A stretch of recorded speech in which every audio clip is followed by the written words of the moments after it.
It's one small step for man, one giant leap for mankind. I have a dream. One day, this nation will rise up, live out the true meaning of its creed. We hold these truths to be self-evident, that all men are created equal. The world will little note no longer remember what we say, but it can never forget what they did. Ask not what your country can do for you. Ask what you can do for your country.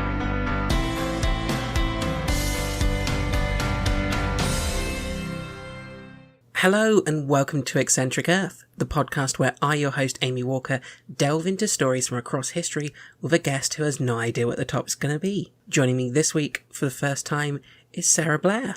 Hi, how are you? I'm good, how are you?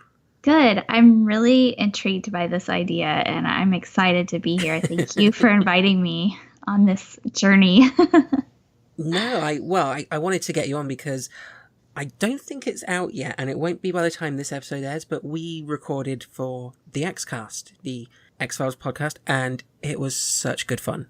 It was, yeah. I actually just finished editing just today. I think I'm going to finish it up, cleaning up and all that. So, yeah, it's going to be fun. It's a good episode. How much of the two of us gushing about Mitch Pileggi did you have to cut from the final edit? Because I think it felt like it was about half of the recording. Yeah, I left a good amount of poor Skinners, and this is terrible and sad, and so, But I think we got some thoughtful insight in there as well, so hopefully it balances out, but yeah. Well, it was a lot of fun, and because of your love of the X-Files and the kind of sort of weird, is it supernatural, is it government conspiracy type themes that happen in that show, I've picked a subject that's kind of along those lines for you. Something that will hopefully intrigue you and maybe creep you out, and most importantly, I'm really hoping you've not actually heard of before. Sounds great. I'll try to be cool about it and pretend I haven't heard about it before if I have, but I'm pretty sure it'll be a surprise. Well, the topic is the Dyatlov Pass incident. I have not heard of this, I don't think. No? Okay, ooh, that's good. I say that's good, but I've got to pronounce a lot of Russian names now, and as my listeners will be fully aware, I am not good with pronunciation, so this could be an awful experience for everyone. Before we get into our story, I just want to take a moment to talk to you about the Cosplay Journal, a new coffee table magazine by friend of the show Holly Rose, focusing on the diversity and craft of cosplay. The Cosplay Journal is out now, and I've read the first issue. It's a great read, full of informative articles and beautiful photographs. I'm a geek myself, but I'm not a cosplayer, yet I still found a lot in this magazine to give me a deeper look into this part of geek culture. The book has craft-focused articles on sewing, armour building and makeup, as well as some interviews with some incredible cosplayers, some professional, some simply being the perfectionist amateur. They ask, are cosplay guests worth it in their opinion piece article, and have a handy guide for cosplayers on how to survive a con, which is advice worth reading even if you're not a cosplayer. The Cosplay Journal is available now. You can find it on Amazon for just $9.99, so make sure you pick up your copy today so that you don't miss out. In 1959, a group was formed for a skiing expedition across the northern Urals in the Soviet Union. Igor Dyatlov, a 23-year-old radio engineer student at the Ural Polytechnic Institute, was the leader who assembled a group of 9 other skiers for the trip, most of whom were fellow students. Now, this is the hardest paragraph for me here, because it's a list of the group members. No. So, good luck. There's Igor Dyatlov, who's in charge of it, Yuri Doroshenko, Ludmila Dubinia, Yuri Krivonishenko, Alexander Kolovatov, Zinaida Kolmogorova, Rustem Slobodin, Nikolai Thribu-Bringolyas, Semyon Zolotreo, and Yuri Yudin. Well done. That's a lot of names. I'm probably going to have to re-record those after looking up pronunciations. I always think I should look up and put in there like the phonetic pronunciations. Yeah. And I never do, so. It's all good. I'm wondering now, I might have an idea of possibly what this story is about. I'm going to see if I'm right, but I won't say anything. I don't want to spoil it, but I think I have a possible inkling. If it's the I'm intrigued now. About. Yeah. Please if it's continue. not, I'm interested to find out what you're thinking it might be as well. Okay. So. Okay. Yeah. So, each member of the group were experienced Grade 2 hikers with ski tour experience and will be receiving Grade 3 certification upon their return. At the time, this was the highest certification available in the Soviet Union and required candidates to traverse 300 kilometers in total. The goal of the expedition was to reach Otorten, a mountain 10 kilometers north of the site of the incident. This route in February was estimated as a Category 3 and the most difficult. The group travelled by train to Ivdel, a city in the centre of the northern province of Sardvarsk Oblast, in the early morning hours of the 25th of January 1959. They then took a truck to Vizhai, a lorry village that is the last inhabited settlement to the north. While spending a night at Vizhai, the skiers purchased and ate loaves of bread to keep their energy levels up for the following day's hike. Just bread, huh? That's not... I would need something more substantial than just bread. Yeah. Just saying. You would want... Especially if it's cold. Yeah, even, put something in the bread. Have sandwiches. Yeah, exactly. I mean, it's cold outside, so you don't have to worry about it going bad, right? Just get, some turkey and bring along some, I don't know, something. Yeah. You could take so much meats and cheese up there with you. And, yeah. And with your bread. Perfect. Yeah, exactly. On the 27th of January, they began their trek towards Otorten from Vizhai.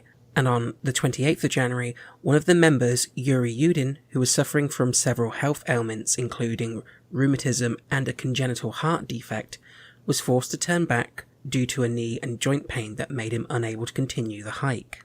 That seems a little like if you are having a heart defect and rheumatism.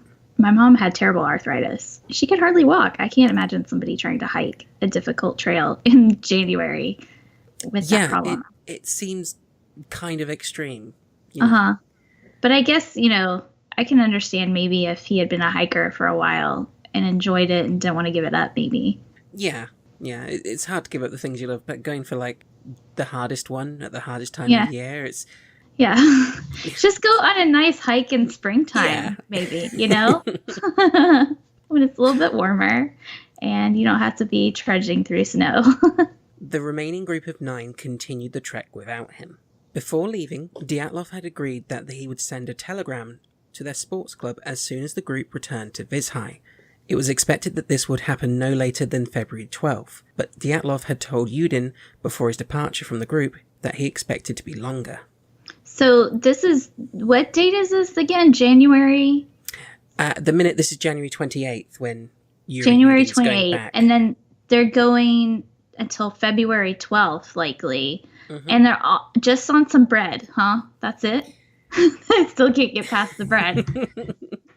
That's a long time to just eat bread. I would hope they had other supplies, but okay. Yeah, I'm hoping maybe they just picked up the bread closer to where they were hiking. Right. So that it was fresher and maybe they've got some supplies, because otherwise, I like bread, but not for that amount of time. Right, yeah.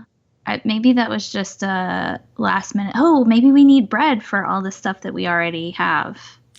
Let's stop. We forgot all the sandwich bread. supplies, but no bread. Yeah, exactly. When the 12th passed and no message had been received, there was no immediate reaction, as delays of a few days were common in such expeditions. It was not until the relatives of the travellers demanded a rescue operation on February 20th that the head of the institute sent the first rescue groups, consisting of volunteers and students and teachers. That's a long time. Yeah, so it's like a week shy of a month there. Oh my goodness. Wow. Yeah, that's more than a few days. Mm-hmm. I could understand 1 or 2 days, but after that, get some people out there. Goodness. Later, the army and military forces became involved, with planes and helicopters being ordered to join the rescue operation. On February 26th, almost a month since they set out, the searchers found the group's abandoned and badly damaged tent. The campsite baffled the search party. The student who found the tent said the tent was half torn down and covered in snow. It was empty and all the group's belongings and shoes had been left behind. It was a Yeti. Yeti attack. Has to be. I like that your first thought was Yeti. the abominable snowman from Rudolph the Red-Nosed Reindeer. He had a toothache and he needed a dentist. Diaries and cameras found around the campsite made it possible to track the group's route up the days preceding to the incident. On the 31st of January, the group had arrived at the edge of a highland area and began to prepare for climbing. In a wooded valley, they cached surplus food and equipment that would be used for the trip back, and on the following day of February 1st, the hikers started to move through the pass. It seems they planned to get over the pass and make camp for the next night on the opposite side, but because of worsening weather conditions, including snowstorms and a decrease in visibility, they lost their direction and deviated west, up towards the top of Kolotsieval. When they realised their mistake, the group decided to stop and set up camp there on the slope of the mountain, rather than moving 1.5 kilometres downhill to a forested area which would have offered some shelter. This is why you need GPS. This is in the True. 50s. Yeah, I was don't going to get say, this GPS. is 59. This is extreme camping. They should have waited 20 years, 30 years to do this. Your hobby's not long enough technology-wise. You just hold off for 30 years. Yeah, exactly. Send your grandkids and do this. Yeah, live through your children. It's what the rest of us do. Exactly.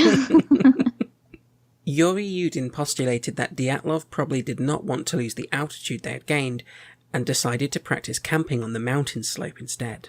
Upon investigating the campsite, the investigators said that the tent had been cut open from the inside. What? 8 or 9 sets of footprints left by people who were wearing only socks and one who was wearing a single shoe could be followed. Oh. They led down towards the edge of a nearby woods on the opposite side of the pass, 1.5 kilometres away. However, after around 500 metres, the tracks were covered in snow and could no longer be followed. Or the Yeti picked up the person and carried them. But they didn't find any Yeti tracks. But maybe the Yeti had on snowshoes? I don't know. It's possible. They're near the woods. Maybe he used a branch and was doing that thing where you sweep your footprints away behind you. Yep. Yetis are smart. Yeah. They've had to stay hidden all these years. They've got to be smart. It's true. It's true. At the forest edge, under a large pine tree, the searchers found visible remains of a small fire, along with 2 bodies. They belonged to Drivonyshenko and Doroshenko. They were both shoeless and dressed only in their underwear. What? Oh, they were getting it on, huh? That's the only explanation for that. Let's start a fire and sneak away from the others because, why They not? need some private time. It's true. When you're hiking for, 2 weeks or whatever, sometimes you just can't wait. The mood hits and you gotta go for it. The branches on the tree above them were broken up to a height of 5 meters. And then the Yeti found them. But what a way to go. I mean... Getting it on and a Yeti turns up. It's a fairly Classic. unique way to go. Yeah. Between the pine tree and the camp, the searchers found 3 more bodies. Those of Dyatlov, Kolmogorova, and Slobodin. So they were up in the trees? Or... No, this somewhere is... else? It sounds like after they found the 2 under the trees, they then found... Oh, okay. 3 others between the trees and the tent. I think they didn't find them Gotcha. straight away. So Oh. they're closer to the tent, but they found them after On the way other there. 2. Okay. They had seemed to have died in poses suggesting they were attempting to return to the tent. So they were heading away from the woods. They were found separately at distances of 300, 480 and 630 metres away from the tree. Searching for the remains of the remaining 4 travellers took more than 2 months. Whoa. Yeah, it's hard to find people on a snow-covered mountain in winter, Yeah. I guess. I mean, this is true. You gotta wait for it to melt, huh? That helps. Yeah, especially as it would just keep snowing as well. And Yeah. Oh, Yeah. so horrible. Yeah.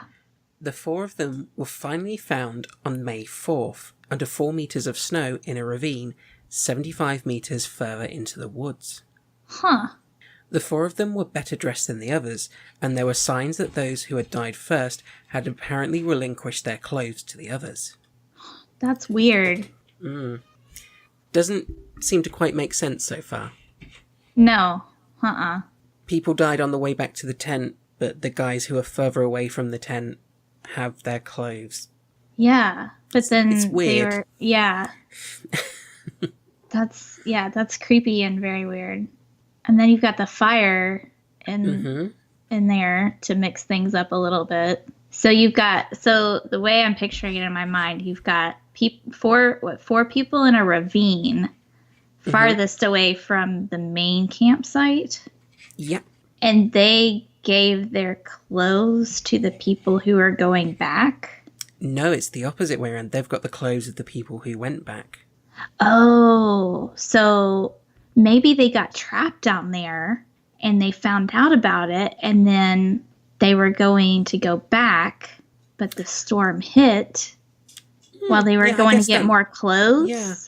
And then the people were like, sense. Let's build a fire here in the middle so that we can warm up. And then the rest of them went back while the other 2 waited, maybe, or something. I don't know. That's creepy. And then, yeah. Huh. Well, it's only going to get creepier. Oh. Yeah, the 4 bodies in the ravine. There's some stuff to them that we're going to get to. That's going to. The Yeti got them, didn't they? Oh my goodness. The Yeti did get them. They were found with their limbs twisted to spell the words Yeti. You're joking. Yeah, that one was a joke. You almost had me there. That would have been really creepy. A legal inquest started immediately after finding the first 5 bodies. A medical examination found no injuries which might have led to their deaths, and it was concluded that all had died of hypothermia. Slobodin had a small crack in his skull, but it was not thought to be a fatal wound. An examination of the 4 bodies that were found in the ravine in May shifted the narrative as to what had happened. 3 of the hikers had fatal injuries. Thibaut Brigolnes had major skull damage, and both Dubinia and Zolotreyov had major chest fractures.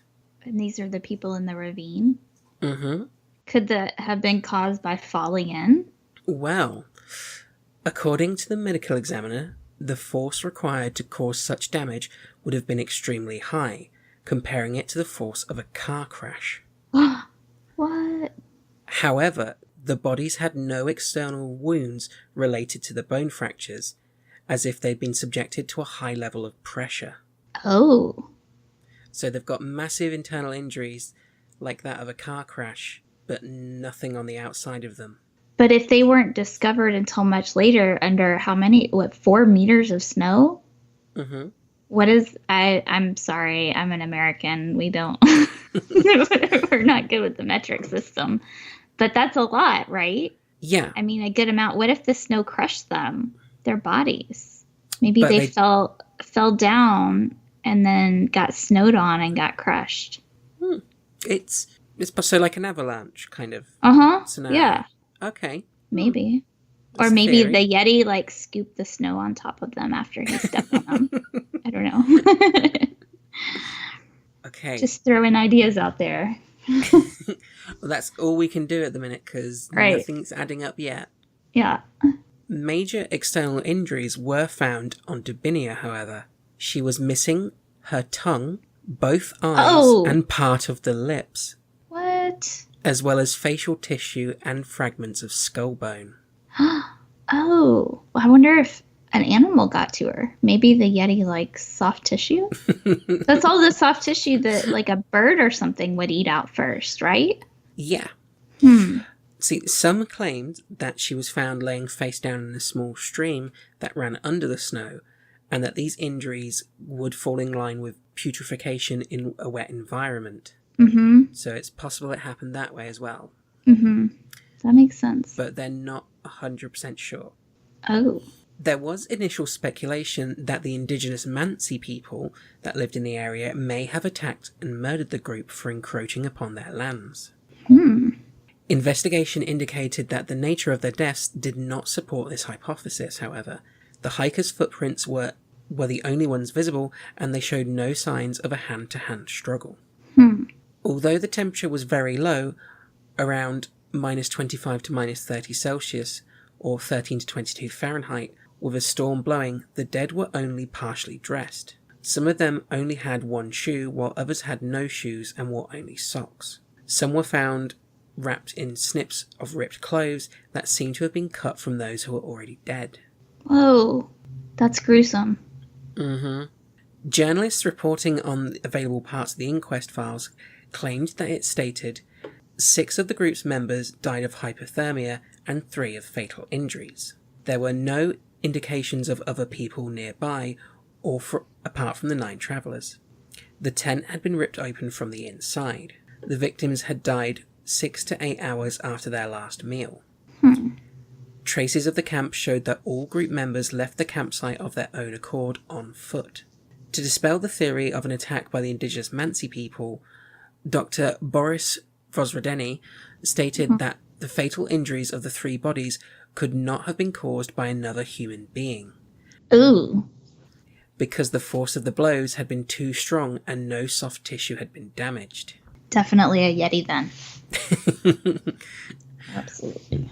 Released documents contained no information about the condition of the skiers' internal organs, however. There were no survivors of the incident, and at the time the verdict was that the group members all died because of a compelling natural force. Oh. Huh. The inquest officially ceased in May 1959 as a result of the absence of a guilty party. The files were sent to a secret archive, and photocopies of the case became available only in the 1990s, although parts of it were missing. Oh, interesting. Yeah. Now we're getting into conspiracy theory territory. Oh. I told you, as a fan of the X-Files, you'll like this one. Yes. This is good stuff. I mean, it's terrible, but you know what I mean. Yeah, it's terrible for these guys, but it's been 60 years. We can be entertained by the mystery now. Okay, yeah. So, a number of theories surround the mystery. There is a theory that an avalanche caused the hikers' deaths. While initially popular, it has since been questioned. There is also a Yeti hypothesis. Of course. So, yep, a few other people went straight to Yeti as well. Had to be the Yeti. Always blame the Yeti. Oh. American skeptic author Benjamin Radford suggests as a more plausible, the group woke up in a panic and cut their way out of the tent, either because an avalanche had covered the entrance to their tent, or because they were scared an avalanche was imminent. It was better to have a potentially repairable slit in the tent than risk being buried alive in it. They were poorly clothed because they had been sleeping and ran to the safety of the nearby woods, where trees would help slow oncoming snow. In the darkness of night, they got separated into 2 or 3 groups. One made a fire, hence the burnt remains, while the others tried to return to the tent to recover their clothing. However, it was too cold and they all froze to death before they could locate their tent in the darkness. At some point, some of the clothes may have been recovered or swapped from the dead, but at any rate, the group of 4 whose bodies were severely damaged were caught in an avalanche and buried under 13 feet of snow. More than enough to account for the compelling natural force the medical examiner described. Evidence contradicting the avalanche theory, however, includes the location of the incident did not have any obvious signs of an avalanche having ever taken place during the investigation. Blast. It's wrong. An avalanche would have left certain patterns and debris distributed all over the area. The bodies were found within 10 days of the event, were covered with a very shallow layer of snow, and had there been an avalanche of sufficient strength to sweep away the second party, these bodies would have been swept away as well. Well, obviously, the Yeti, there was an avalanche, but he was hungry, so he dug them out, and then he swept over his tracks with the branches. So maybe it was both. Yeti taking advantage of the avalanche. Yeah. Because why not? I mean, free meal, right? And you don't have to work too much for it, because if the avalanche killed them, it's like a free meal. You just have to like grab them out of the snow. But they were still, I mean, the bodies were still there, so I guess he didn't eat them, but He just wanted to look at them. Mm-hmm. My pretty. They also concluded that there would have been more serious and different injuries caused by an avalanche because they would have been swept through the tree line. Mm-hmm. Over 100 expeditions to the region were held since the incident, and none of them have ever reported conditions that might create an avalanche. A study of the area using up-to-date terrain-related physics revealed that the location was entirely unlikely for an avalanche to have occurred. Well, The dangerous conditions found in another nearby area, which had significantly steeper slopes, were observed in April and May when the snowfalls of winter were melting. During February, when the incident happened, there were no such conditions. So, avalanche is looking more and more likely to be ruled out at the minute. okay, so not an avalanche. No, they seem to have found evidence that an avalanche would be impossible in that mountain at that time of year. So Yeti is the top suspect then?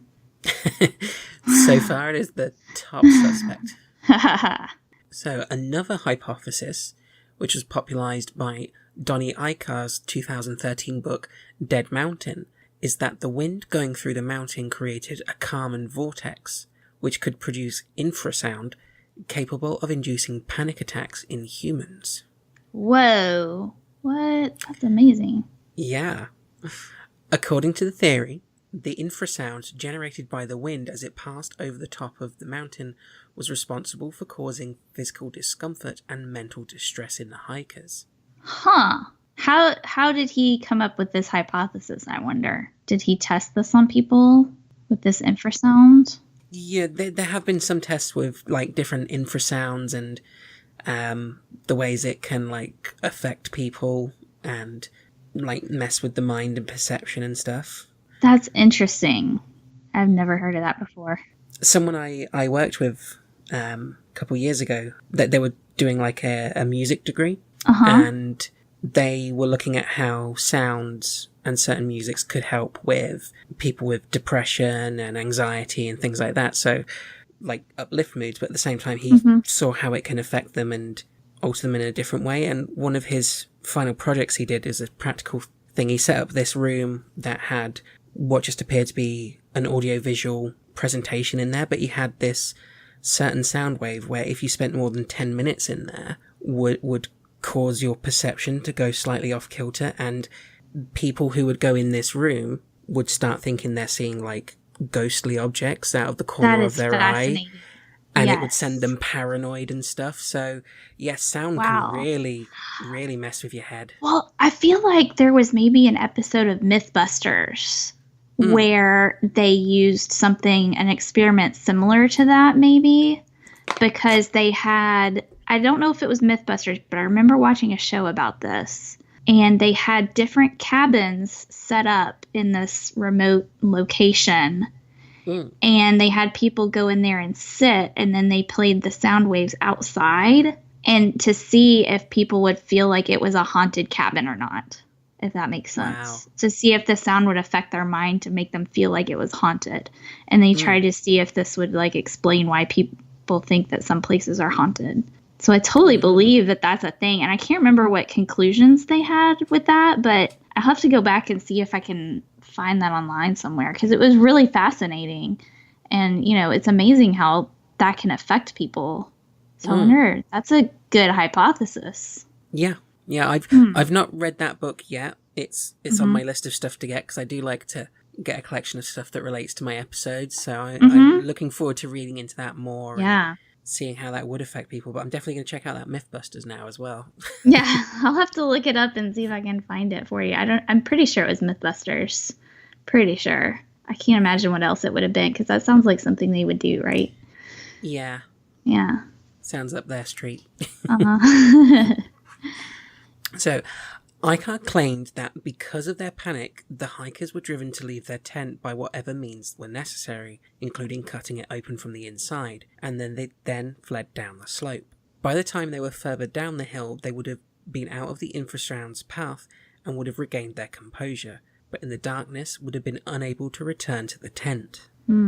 He said that the traumatic injuries suffered by the victims found in the ravine would have been the result of their stumbling over the edge in the darkness and landing on the rocks at the bottom. Yeah, that makes sense. However, the one hole in that theory would be if they'd have fallen off the edge and landed on rocks, it would have caused external physical injuries which weren't present on the bodies. That's crazy. Maybe the sound was so powerful it crushed them from the inside. That is kind of terrifying, but... Right? Or it was the Yeti. Or it was the Yeti. Maybe it was the sound of the Yeti's roar that He's got an infrasound roar. Yep. It all comes back to the Yeti. Some people believe that the incident was a military accident which was then covered up. There are records of parachute mines being tested by the Russian military in the area around the time the hikers were there. Oh. Parachute mines detonate a meter or two before they hit the ground and produce similar damage to those experienced by the hikers, including heavy internal damage with very little external trauma. Oh. There were also glowing orbs reported in the sky in the general vicinity, which they claim could have been caused by such parachute mines.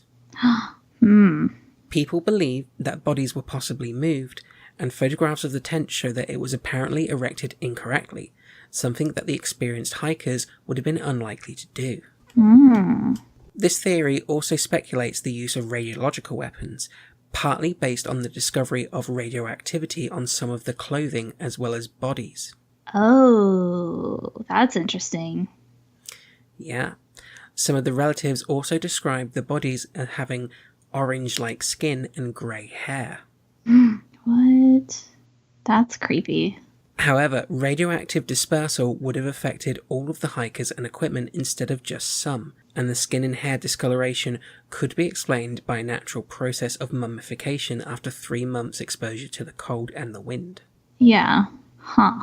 It's like for every theory, there's a perfectly logical reason to discount it. Yeah. That's great. That's so, yeah. It's like each one of these is like, yeah, that works. Oh, no, it doesn't. No, oh, it doesn't. That works. Yeah. Oh, no. Oh, wait, yeah. Unless the military caused a mini avalanche by testing mines that caused infrasound and it all combines together, and they were doing it to catch a Yeti. Exactly. I think that, it could work. It makes sense, really.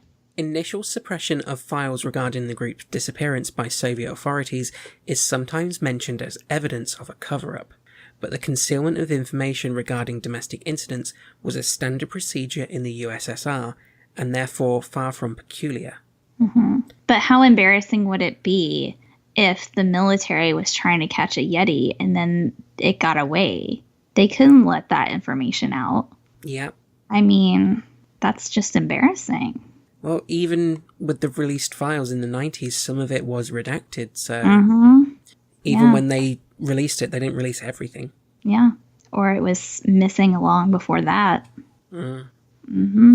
So, yeah. International Science Times posited that the hikers' deaths were caused by hypothermia, which can include behaviour known as paradoxical undressing, in which hypothermic subjects remove their clothes in response to perceived feelings of burning warmth. It is undisputed that 6 of the 9 hikers died of hypothermia. However, the others in the group appeared to have acquired additional clothing from those who had died, which suggests that they were in sound mind enough to try and add layers. Yeah, see, that's the part that really is the clincher for me, that they didn't all die suddenly at the same time. Like, something happened, and these people were, like, they didn't, and who knows, like, they were up there for so long, who knows how many days apart they could have died, even. Because that's the thing, with it being such cold environments, the timeline could be so skewed by body preservation. Yeah. And I want to know how they're so sure that the tent was cut from the inside. Honestly, I didn't think about that and look into it, but I'm assuming it's got to be from the way the fabric was cut, you can tell what side of the fabric it would have been. Like, I believe that. I just, I want more. That part really caught my attention. But then also, if some theories are suggesting the tent was put up by the military covering something up, could they have put the tent on inside out and it was actually cut from the outside originally, or I don't know. Yeah. You're making me questioning things now. This is what I get for doing research about murdering people for my books. Because Thank God you added for your books then. yeah. I am a writer, and this is all fictional. I never killed anyone and never plan to. So, but yeah, I mean, I have to look up the stuff like forensics and all that kind of stuff. I research a lot of because it's interesting to me, because I need to know for my books. You gotta make it believable. So that's what I would question. Yeah. How do they know it was from the inside? Because to me, that's an important thing to note, because if they were inside and panicked and had to, like, is it somebody trying to get in or somebody trying to get out? Like, that's a key element right there. If somebody is trying to. Oh, yeah, because it changes the whole story, doesn't it? Yeah. So that's why I'm curious about that part. Well, honestly, I'm not entirely sure. I'm sorry I can't answer that. Yeah. I mean, just another piece of the puzzle, I guess. In 2014, the Discovery Channel aired a special titled Russian Yeti, The Killer Lives. This explored the theory that the Dyatlov group was killed by a Menk, or a Russian Yeti. The show begins with the premise that the skiers' injuries were such that only a creature with supernatural strength could have caused them. However, by the episode's conclusion, they presented no evidence for their claims. So, nothing to back up the Yeti, unfortunately. I still think it's the best route to go. But... I think it's unless I'm pretty sure it was the military hunting a Yeti and these people got caught in the middle of this fiasco. Really like that theory now. Yep. To this day, what happened on that mountain is still unknown, and these strange deaths continue to baffle and confuse investigators.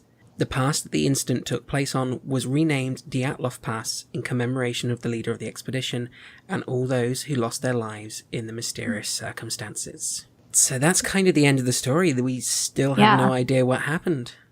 And it bugs the crap out of me all the time. Because I've known about this one for years, and I always come back to thinking about what happened there. I mean, the world may never know. But was there blood anywhere? Like, no one had injuries that would suggest, like, blunt force trauma or, any, like, being eaten or anything like that, right? No. From all of the reports, there were no external physical injuries, like no cuts or stab wounds, the shoes, bullet wounds, like, nothing. The half-dressed business is so strange. And the fact that you don't know how and when they all died and what, like, it's such a mystery. It's so intriguing. Yeah. So was this the one that you were thinking of at the beginning? It was, yeah. I'm pretty sure when you mentioned the Discovery Channel special, I'm pretty sure that's where I first heard about it. I was thinking you might have a different story then and got all excited. No. Because I didn't know the name of it with the title that you had said it was. But then once you started saying, like, the hikers and the snow, and then once you mentioned the shoes, I was like, yeah, that's it. I knew that one. But, it's a really fascinating story. Yeah. And really creepy. Yeah, I just like the fact that there are so many theories and all of them work up to a point and then they really don't. Yeah. It's like, well, what is the explanation? I can't get over it. Yeah. It's like, I know this is a strange comparison, but I promise it'll make sense. I just finished reading The Murder on the Orient Express, And have you read that one? I've Or not, seen it? no. Yeah. Well, I don't want to give everything away, but it's got all these different theories, and it's very similar sort of, well, maybe this person didn't, but they couldn't have because they had this alibi, or maybe this person had this object that was found here, so maybe they did it, but they were somewhere else. And it's kind of similar to that, where it's like all these theories that don't quite pan out, but then the reality of it is something much bigger, and then it all makes sense. You're like, oh, so I think it's quite possible maybe it is a little bit of everything. Yeah. Of all those theories. Like it might not be just one thing. Like maybe the Yeti got the people and left them in the ravine, and then the military knew the Yeti was in the area, so they were sending bombs to destroy the Yeti and got the rest of the people. And I don't know. That's in the sound waves from the bombs created the infrasound that scared everybody else. I don't know. It could be anything, really. Or maybe there's no telling. I think, was there any theory at any point other than just the indigenous people that suggested murder? Or maybe one person murdered the rest of them, or they all went, or maybe they were taking drugs. I don't know. Was there any, I guess a tox screen might not have held up after so many weeks and months. I don't know. How is there an expiration on that? But I've not seen any other theory that suggests sort of like anyone else possibly attacking them, other than it being possible military or the indigenous people. But I suppose it's possible. Maybe something in the food or drink could have had some sort of effect on them. But well, we know tested for that at that time as well. It could have very easily been overlooked. We know as X-Files fans that there is that toxin that's found in wheat. Remember from the tattoo episode? Was it Never Again? Where he gets the tattoo, and it was made from I think, right? Does that sound familiar? Yeah. And it poisoned him? Yeah. So maybe that bread is the key. Maybe the bread had that toxin in it, and when they all sat down to eat it, they went crazy. Yeah. And died. Maybe because they picked that up at a local village, maybe because the mountain was considered sacred to the Mansi people, the local villagers decided not to have them go up there. Out of respect for the Mansi, and did something, yeah. I like this. You come up with more theories that I hadn't even considered. Yeah. But yeah, there is, I need to look it up. There is that toxin that comes from wheat. It's like a mold or something, I think. I need to look up the name of it. But I know that exists, thanks to Scully. That's definitely a real X-File. But yeah, maybe it was the bread. Maybe they should have just left that bread where it was on the shelf. It could have been old. I don't know. It doesn't seem like a lot of people go through there, right? Especially in January. And it's not necessarily something that, like maybe the shopkeeper was like, hey, get some business. Finally, sure, that bread's good. It hasn't been there that long. It's fine. Take it. I don't know. But yeah, maybe it was the bread. And the bread. Yeti. Yeah, well, you got to get the Yeti in every theory, because it's the most reasonable one. Maybe the villagers were feeding the people poisoned bread to distract so that the Yeti could get to them. Like if they killed them off with the bread, and then it'd be like, here, Yeti, here's your annual sacrifice. But then the military showed up, and the Yeti had to lickety-split out of there, so he wouldn't get caught. So he didn't get his meal. Sacrifices to the Yeti. I like that theory as well. So, yeah. Oh, so many new ideas now. Yep. Maybe I should write my own book. Yeah, here you go. An idea for the next one. Yeah. This was a good story. Thank you. I'm glad that you picked this one. It's very interesting, and there's a lot of possibilities there.